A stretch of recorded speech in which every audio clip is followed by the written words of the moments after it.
Hi, Martin from Geminiwalkandtalk here, and today I want to cover a very hot topic, and that is the cost of living crisis.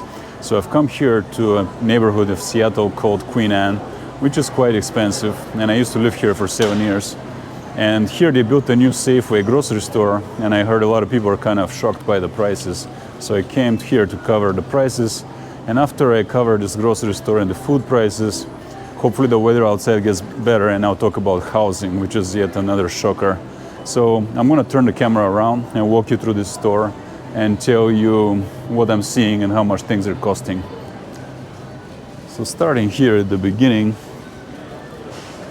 first of all, the store was just redone. It was a long-established store, and it was redeveloped because it's in a very central urban area, and yet it was a one-story type of suburban development with a large parking lot around it, and in an urban place that is a waste of space.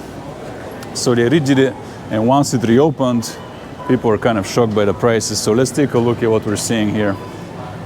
Let's see here, we have cranberries, 2 for $5, 12 ounces. So we're talking about not very many cranberries there. Strawberries, I'm not sure. Oh yeah, see here. You see 2 pounds of strawberries are $10, and they're not even organic. 1 pound is $5.50. That's quite high, truly. And we have here big jug of apple cider, $5.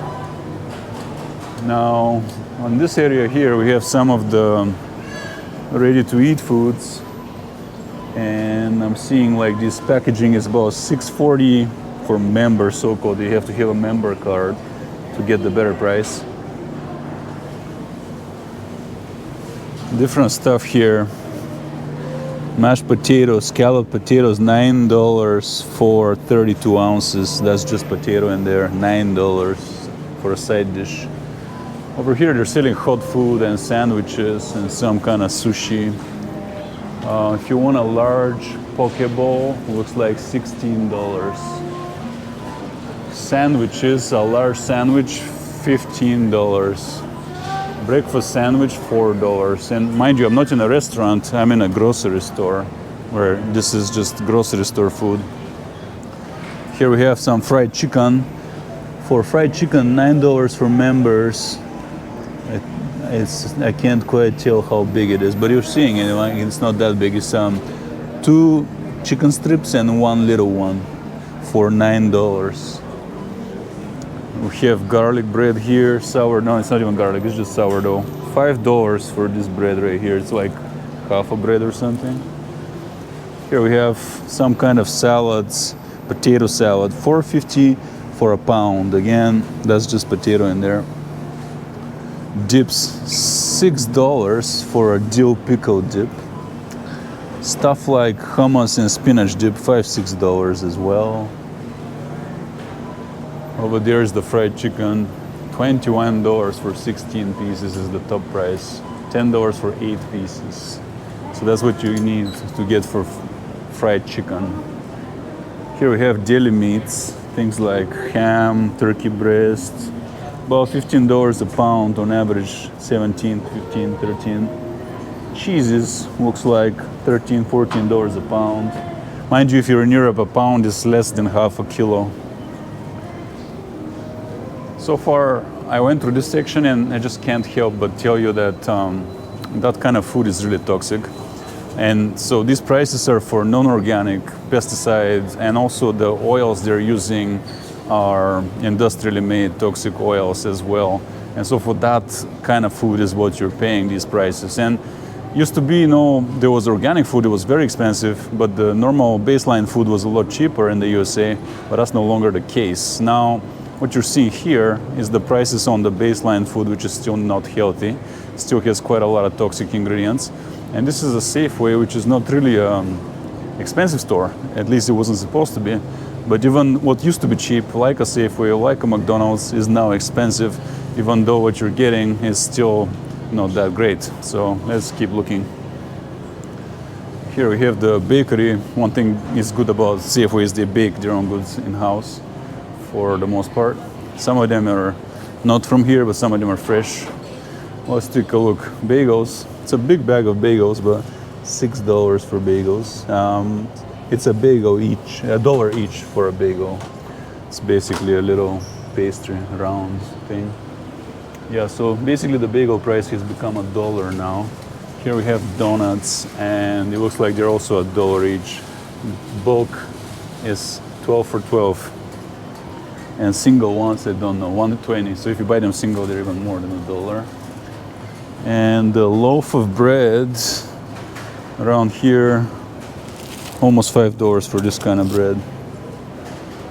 Salami right here, let's see. This much salami costs about $8, I believe. More baked goods. Let's see, the cakes that they have baked. $20, $30 for that cake. Down there, $20, $20, $20, and this big cake here is $32.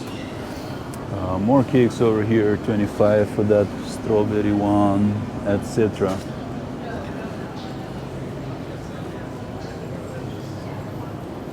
I want to look at some basics now. Well, let's take a look at the cookies first, because cookies have gotten insanely expensive.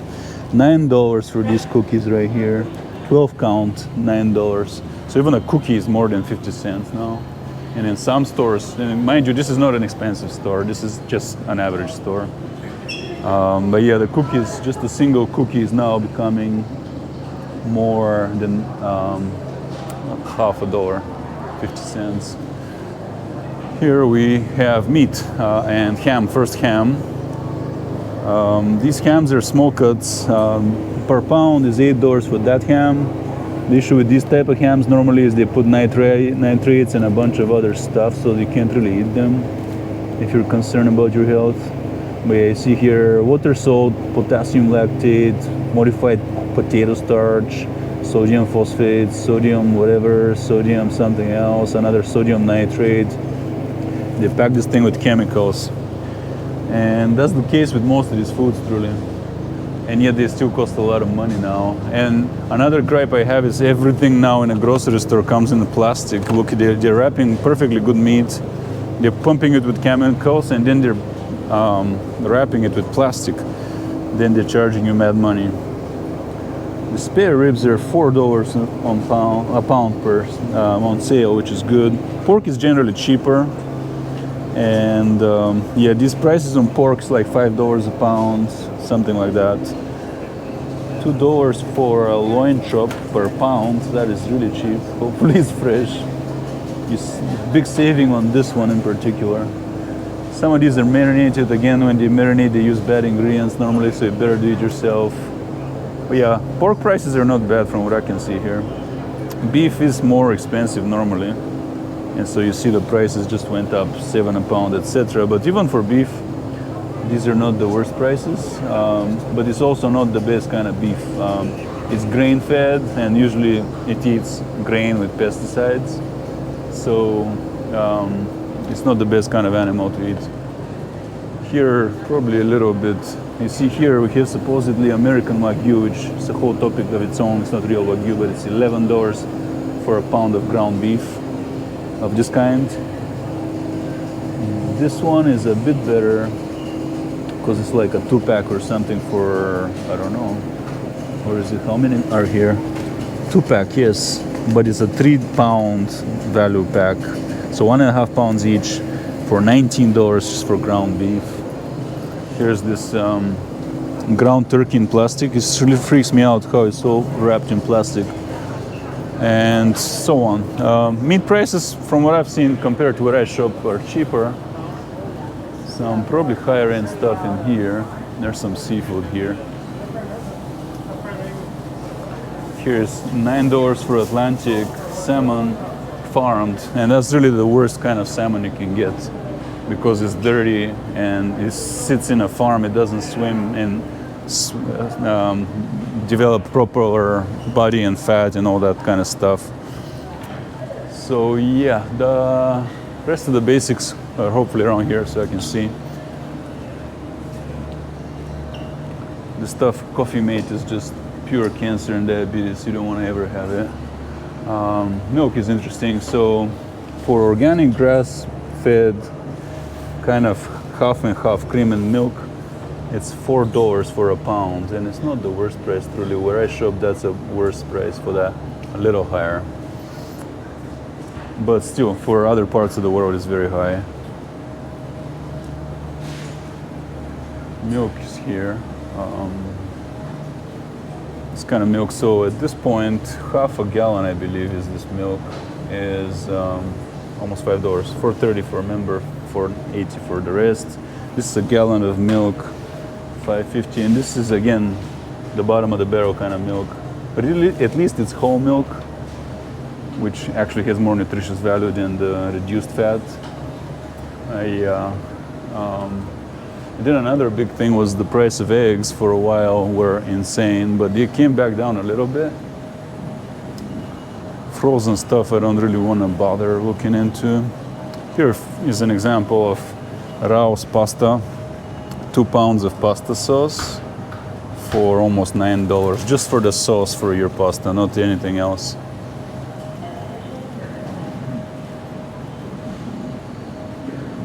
All this frozen stuff, too many to wonder about. People eat it, but I don't eat almost ready to go stuff or whatever, this stuff right here.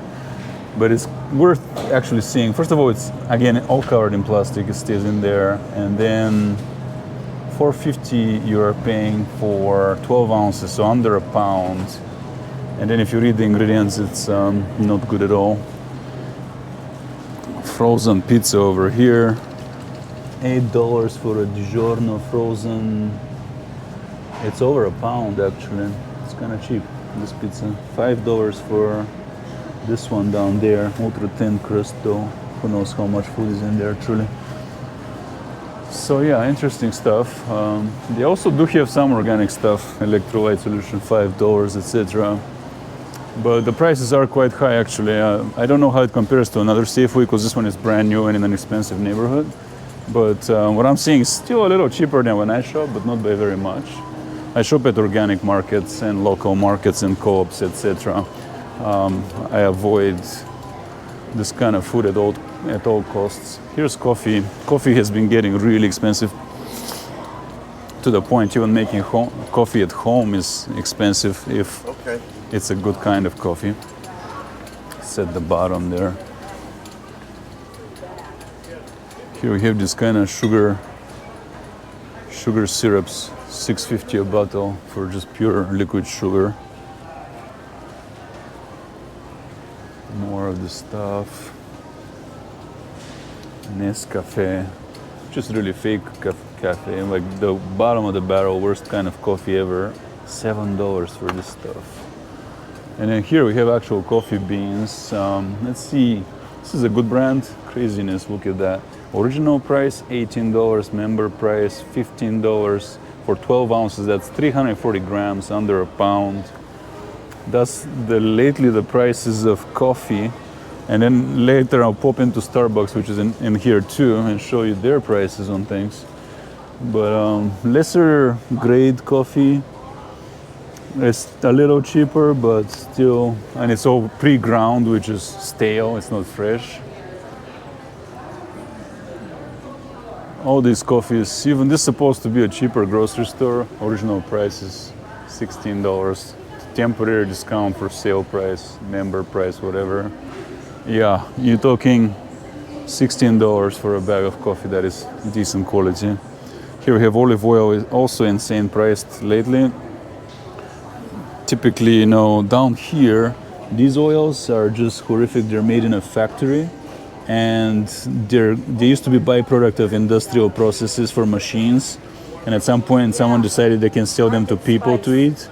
And now they're actually more dominantly eaten than real oil. But as you go up the shelf, you actually have real olive oil, and you'll see what that starts costing, like $25 a bottle, $37 a bottle for the bigger one. Avocado oil is also extremely expensive. This small bottle, $16. And then this stuff here, supposedly $30 for this plastic bottle of olive oil. Really, really expensive stuff. So yeah, even in a Safeway, which used to be supposed to be average, middle class, Bacon went super expensive as well. This is a large pack, which gives you some savings, 48 ounces. So that's what, 2 pounds? A little more, 2.5 pounds, 3 pounds really. Is $20. So the most you can save by buying bulk is still paying almost $20 for 3 pounds. This one is a smaller package of 1 pound. 1 pound is currently on sale for $6, but normally it's $10.50 for 1 pound of bacon. You see this on a sale right now. Craziness. So yeah, I would say, yeah, the prices are very high. And I guess if you're a typical Safeway shopper, you are used to somewhat cheaper prices, and they just rebuilt the store and added prices on par with more of the high-end stores. And people are like, whoa, what happened here? But more broadly, this is really just what is happening with the entire US economy. All the necessities and consumer goods are going through the roof. And I'll talk more about that as soon as I'm out of the store and the rain is over. But yeah, let's take a look at Starbucks prices. And Starbucks too used to be kind of in the middle, you know, it was not super fancy. And yet prices have become such that you are paying crazy money. So looking at Starbucks over here, Grande or whatever that is, the big for the bigger ones, like $4.50 for Americano, which is watered down espresso. And for the freshly brewed, which is basically your basic coffee, used to be $1.82 or so when I started drinking coffee. Now it's $3.65, so it has doubled since I started drinking coffee when I was 24, when I started my career working with the computer, which is what made me drink coffee to begin with. Another crazy thing is how much flowers cost in the USA, and they are right here. For example, these roses, $13 each, and some other bouquets I've seen go up to like $40 in some stores, but these tend to be $13, and some other types of flowers $8, but still very expensive buying flowers. These nice bouquets here, let's see how much. $65 for this one. Insane. Like, wow, now to buy a bouquet, like a real nice one, you have to be rich. You can't just be average Joe buying flowers anymore. And yeah, very crazy stuff. Another thing is like diapers. Let's see if you have a child. I have a lot to say about that too, because I have two. But diapers, Pampers, for example, are here, and you're seeing $32 for 50 diapers. Originally a little bit down to $29. Now, the issue with that stuff is that Pampers are completely loaded with toxic ingredients, which has hormone disrupting plastics. Basically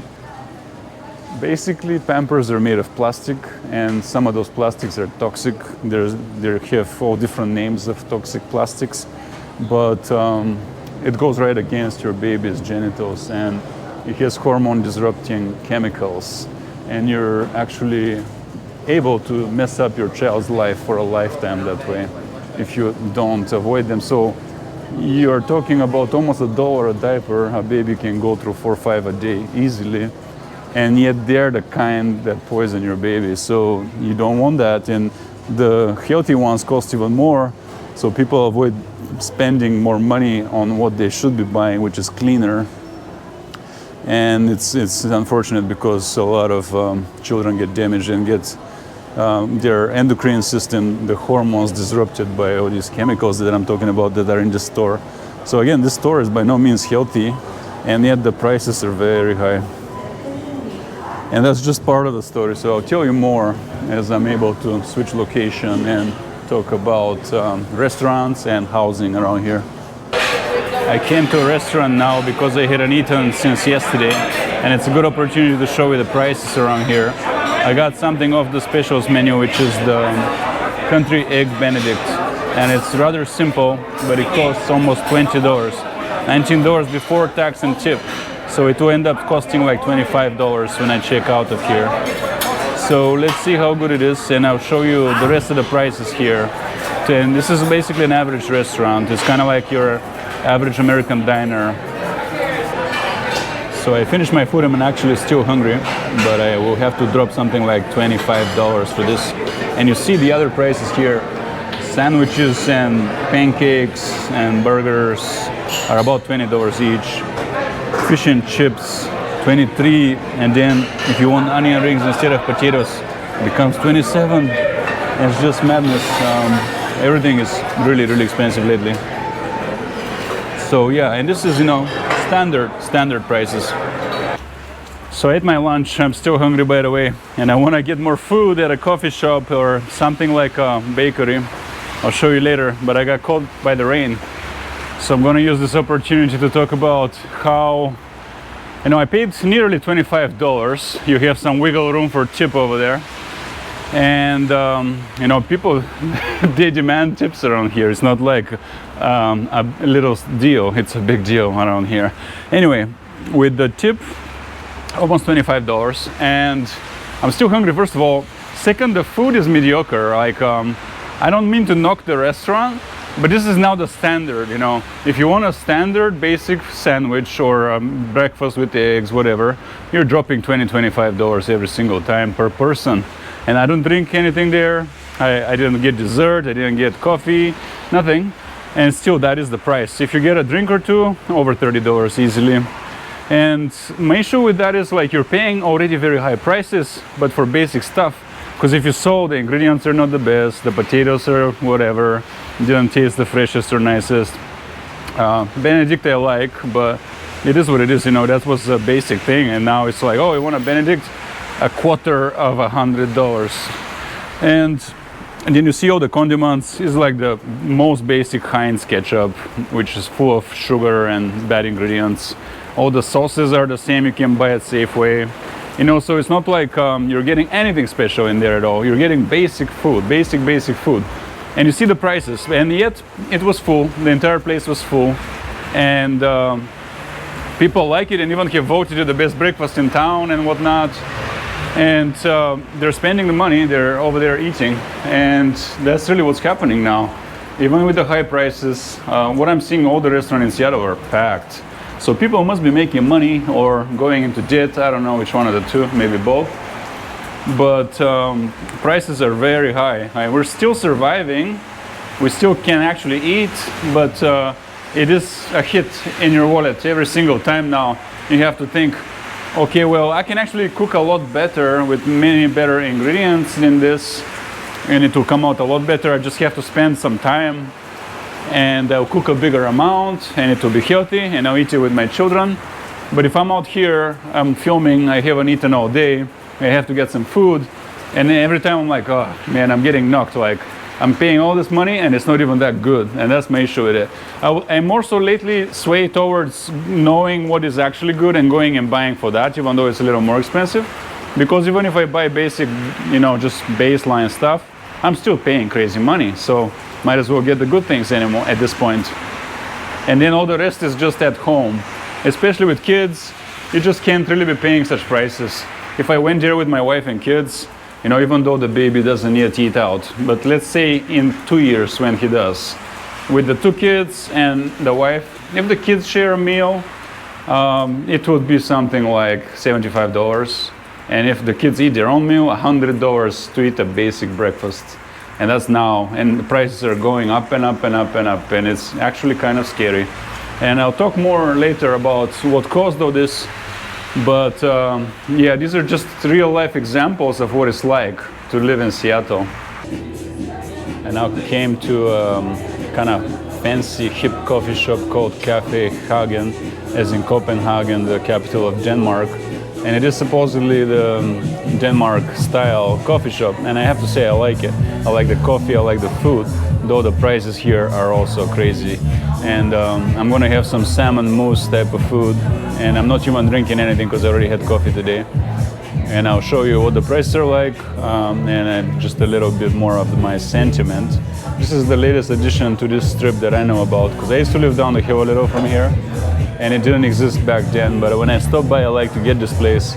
Even though you look at prices here, it's like your breakfast platter, whatever that is, $25 before tax and tip. then after tax and tip, it ends up being like 30. And same the salmon mousse was like 18 before tax and tip, so nearly $20 after. It's getting really prohibitive going out at this point. And some of the stuff is good, like I showed you the sandwiches there and whatnot. It's good stuff, but how often can you afford it? But again, I'd rather get the good stuff than eat the basic stuff at this point, which also costs a lot. So pick your poison, right? So my food came, and it might be a bit small and expensive, but at least it's good. It looks good. It has real Alaskan salmon instead of one from a farm in the Atlantic, etc. And really, honestly, I'm swaying towards buying this kind of food nowadays than basic food for also lots of money. All right, I finished my food at the Cafe Hagen on Queen Anne, and it was salmon mousse on toast. It was small, but it was good. And now, when I do the math, it has taken me over $40 to get enough food for just me. And I didn't go to fancy places like a 5-star restaurant or something. I went to a basic diner and a coffee shop. So think about that. It's pretty extreme. Now, I showed you the food aspect of the whole cost of living crisis with these crazy prices around here, but the whole other aspect is housing, and I'm going to have to talk about that from the car because it is raining hard today and hard to film outside. But I'm still on Queen Anne. There's this road here called Bigelow, which rhymes with gigolo, and that may be what you have to be to pay these prices to live around here, because I just checked, and just a basic house around here costs $2 million, $1.5 million. If you want a really nice one with a view, up to $7 million easily. And it is indeed one of the most expensive neighborhoods of Seattle. It has proximity to downtown, and it has grand views of the whole geography here, including the skyline, the sea, Mount Rainier, Lake Union. So it's very coveted, very nice, but the prices are insane. I just found one that was completely gutted for $2 million, even the windows were broken, and just madness like that. And we actually have a condo on the other side of the hill over there, in what's called Uptown. And we used to live here for 7 years. However, we wanted to stay, and we thought about it, and we were like, well, these houses back then still, even then, back 2016, 17, etc., were over $1 million. And we decided to get a condo, and we got the condo, and it was a bit under $500,000 back then. And of course, you got to get a loan and everything. It's not cash. But the condos now have become something like $700,000 easily, and the houses have risen from the price before to $1.5 to $2 million. And when we felt like we wanted to have a business, we needed more space, we also wanted to have children, we couldn't really stay in this neighborhood. We looked around, and it's not exactly like we couldn't afford it. We perhaps could have bought something, but it would be a huge compromise because we would have to pay. Last I checked, when I was looking around here, the price was $1.2 million for one of the only few houses which you could buy back then. And it was very old. You would need tons of repairs, so you'd be paying way on top of that. And at the moment, with the current real estate interest rates, you are talking about something like $10,000 to $15,000 a month simply to pay off your loan right here. No repairs or food or anything like that. So after I showed you the food video, you know it would cost a few $1,000s just to eat. And if housing is 10 to 15, you're starting to talk about a cost of living of maybe $20,000 bottom line just to be able to exist around here. And that's no exaggeration. And so we left this neighborhood, we went to another one, which we actually ended up liking more. So in our case, we won because we prefer where we live now. We got a better price, and it's a great neighborhood for our kids. The house is great for our kids, etc. But here in Queen Anne, it is a total madness. And same story is in most of the very desirable places. But even the new place we went, you just can't really get anything under $1 million if you want 2,000 square feet, which to me is like what you should have if you have 2 or 3 children. Otherwise, you'll be getting tight, and your children's upbringing may not be the best. And alternatively, if you wouldn't even imagine how to pay these prices and buy, you could rent. But the rent in here somewhere is something like $3,000 to $4,000 for 1,000 square feet. And if you wanted any of these houses, then you're starting to talk five, six, seven, eight, $9,000. If there's even anything available, because these houses rarely ever go for rent. And so, in which case, if you're paying simply rent, let's say you're paying $5,000 for 2,000 square feet or less, you're still living in a rather small space, and yet every time you pay rent, $5,000 just disappear. You get nothing. You don't invest in equity, and then you get farther and farther from any possibility of actually owning an asset that you can retire in or pass to your children, so they don't have to be in this situation. And especially retirement is a major deal, because I have another video about real estate and retirement and how that will play out. But we're looking at rents in the tens of thousands by the time our generation retires. So if you're not able to buy right now, and again, it will cost you $15,000 to buy one of these houses around me here, then a month, that's a month. Then if you can't buy, then when you're old, 60, 65, you either have to just leave to the third world with your savings, or you end up on the streets. I don't know what middle ground solution there is, a cheaper city in America or something, but that again breaks up your family in many cases, etc. So it's not at all desirable by any means. But the thing is, I'm here and I'm sort of desensitized to these prices, because, you know, I always look at them. But when I go other places, I'm like, wow, it's just madness how much more everything costs here in Seattle. And I have seen Seattle being the 8th most expensive city in the world now on a website called Numbeo, which is tracking those things with some kind of index. You can check their methodology, but I believe it, because every day I live this and it is insane. And there is work here. High wages are very much available and you can get them, and they are very high. But if you don't get those wages, which aren't for everybody, you know, not everyone can qualify or get those limited jobs or even stick through them. If you're doing what, you know, many other people do, which, you know, supplying everything, doing the landscaping, working in those stores I was just at, the restaurant, you have no chance on earth to live well, and not at all any chance to afford a home that you get to keep and you can retire in. Nothing like that. Most people that are service around here, staff, they go in and out and they have to commute long hours. And I'll make another video about what the disaster commuting is and how much it affects your cost or quality of life. But that's really the situation here. The rents are going, I heard, 8% a year, and sometimes 4%. So 4 to 8%. Now, if you're already paying over $3,000, which I was told in my neighborhood, which is cheaper than here, people are paying for 900 square feet, 3,100, and they are asked to pay 8% more every single year by the landlords. If you're doing that, you're seeing a price increase like over $250 a year. Within 4 years, that's $1,000. So in 4 years, you're paying $4,000. Another 4 years, it probably escalates because of the compound percentage there, and you're talking over $5,000 within 10 years, and they're just for 900 square feet. And then it gets worse and worse. Within 20 years, what is it? $20,000 maybe, who knows, $10,000, $15,000 just for rent.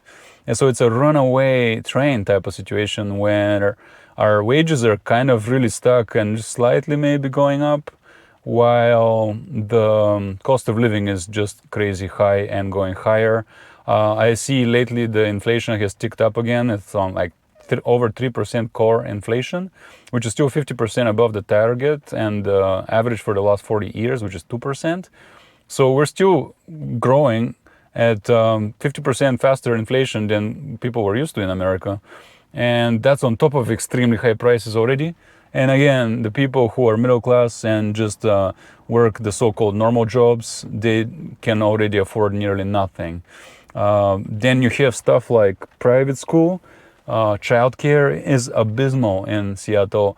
If you need someone to work full-time as your childcare provider, like a babysitter, it's easy to pay $4,000 or $5,000 to that person. And again, they need that because of the cost of living around here. It's not like I'm blaming any of the restaurants or anybody really, because whoever provides these costly services, they themselves have extreme costs. It's just a systemic situation, systemic risk. So why did this happen? Two main reasons I can track to are the government response to the financial crisis in 2008 was to simply print a lot of money and reduce interest rates or down to zero for a long time, over a decade. And then the government response to COVID, which was to shut down the economy and again print tons of money. And those two events are very easily attributed. So in short, really the government did it. It was the government that jacked the cost of living to extreme levels. And now it's very, very hard to see how it will ever come down. I don't believe it will. In fact, I believe it will be increasing ever faster for many reasons, which I'll get into other videos. But yeah, the situation is critical, and even in one of the richest cities in the world, Seattle, maybe even because it's so rich, it is actually very difficult to pay your costly, monthly costs and end up on top. It is very hard. And because it's so, unless you are among the people that do work in tech, like the top corporations, or just a millionaire inherited something, have a very profitable business, etc., you actually have the motivation and the incentive to leave, because if you're working a normal job, the prices are driven very high for you. If you are making money online remotely or something, which is what we're doing with YouTube lately, then again, your incentive is to get out of here and not compete with people that make $500,000 at Amazon and Google. Simply go and live somewhere cheaper. Though it is easier said than done to dislocate your family, and there are many other factors. So many people find themselves stuck in here. I don't consider us stuck. We're choosing to stay for the moment. But honestly, if I don't go back to work for these tech companies, the incentive becomes ever more pressing that we go somewhere cheaper. And so let's see how it goes. We can even make money by renting out our Seattle properties and say, hey, go save money somewhere else. Go live off our online business somewhere else, and it will be easier. But we lose a lot of what we have here. And that's the other thing. There is a reason why Seattle has such high cost of living. Reason number one is the economy is very strong here, and very many great companies are here, and you have really high wages compared to everywhere else. And then the other reason is a good environment, actually, because too many places in the world don't have the greatest environment. You have just lackluster terrain in many places, or suburban sprawl that is so boring and there's nothing to do. You also have in cheaper parts of the world really a lot of pollution and traffic congestion, etc. If you look at places like in Asia, Southeast Asia, or even have bad weather, extreme weather, hot weather, humid weather, etc., etc. Or you have instability of all kinds of ways. There's even war zones. So we don't have any of these problems. Seattle is still very desirable. It has a mild climate, even though I'm filming in a storm right now. But that's the situation. People still want to live here. People still make good money here. But you ever feel like the ground is slipping from under your feet if you're not one of the people who are making the big money here. So there's like this economic pressure the whole time. And it doesn't feel the greatest. It makes you stress out and wonder what to do. Many friends have left town because of that and for a variety of other reasons, which also sucks. Communities get broken apart, families get broken apart, etc. So I don't know. Personally, I am not very optimistic that this will be solved anytime soon. I think it would take something like 5 to 10 years if with all the right things on a high level, like nationwide level and state level, and etc., to be able to bring down the cost of living. And I didn't even begin talking about taxes, which is another whole crazy aspect. Or energy costs are runaway, carbon tax exists around here. It's just on and on. It never ends. Yeah. So it is a crisis. It is bad. I feel for everybody who has difficulties, which is just about everyone I meet these days. And yet, this is supposed to be the so-called first world, the rich world. And it is one of the richest in this world indeed. Very strange. See you.